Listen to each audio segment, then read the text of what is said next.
travaux. Donc j'invite les intervenants à nous rejoindre à cette première table. Ah, un petit mot.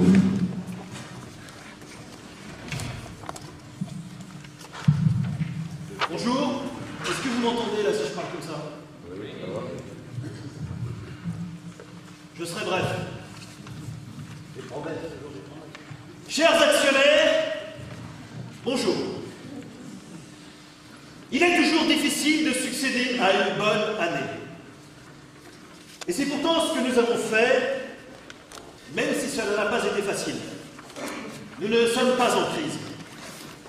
En 2010, nous sommes parvenus à faire face à Amnesty International et aux autres organisations nuisibles qui nous accusaient d'exploitation d'enfants du Cameroun français et de séquestration de travailleurs clandestins.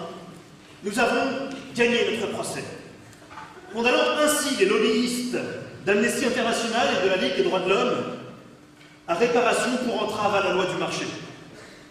Cette sage décision du tribunal de commerce international réaffirme la justice et la justesse des revenus des investisseurs, c'est-à-dire vous.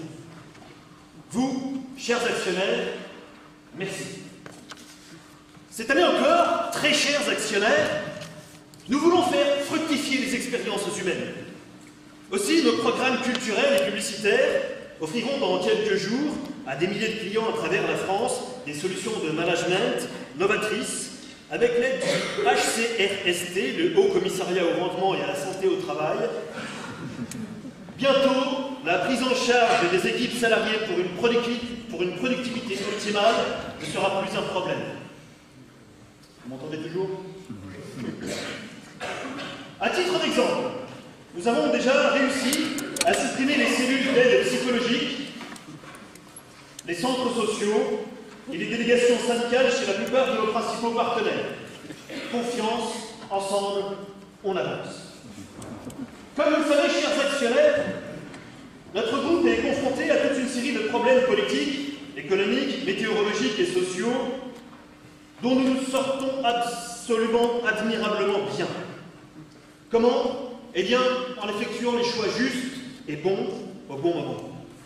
En effet, les licenciements de masse ont permis de redonner au groupe le souffle qu'il mérite, à la fois en rehaussant sa compétitivité et en multipliant les profits. En ce qui concerne l'avenir de nos ex-employés dans toutes les régions concernées, le ministère de reprogrammation des chômeurs a besoin de nouveaux individus pour ses essais de modification génétique des demandeurs d'emploi.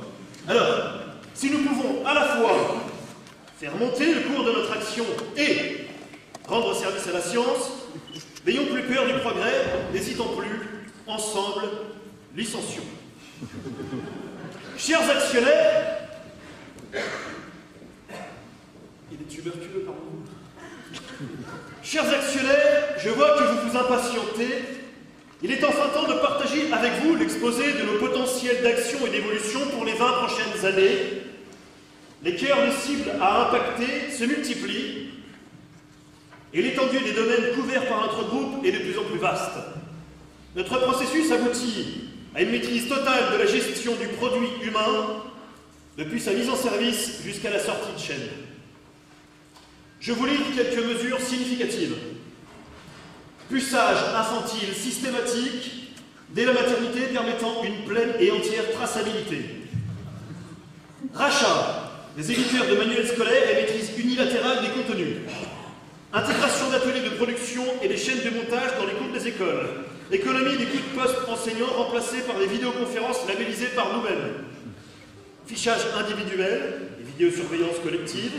Mise en concurrence régionale des masses laborieuses.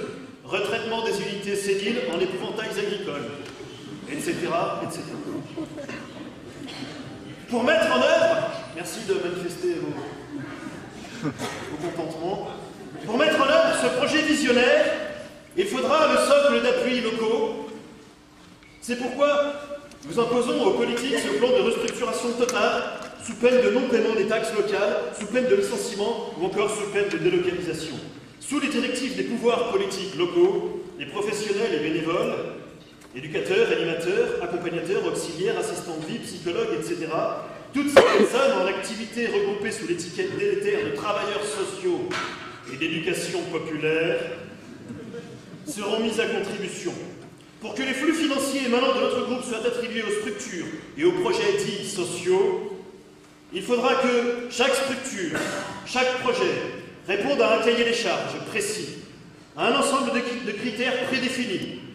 Le processus d'assignation d'enveloppes financières précises et limitatives prendra le pas sur une attribution à l'aveugle des collectivités regroupant des individus aux besoins disparates.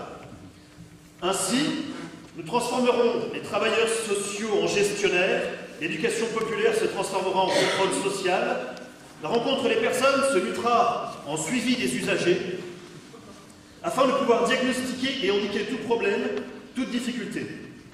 La définition des seuils d'exigence et l'application des normes feront l'objet de contrôles rigoureux.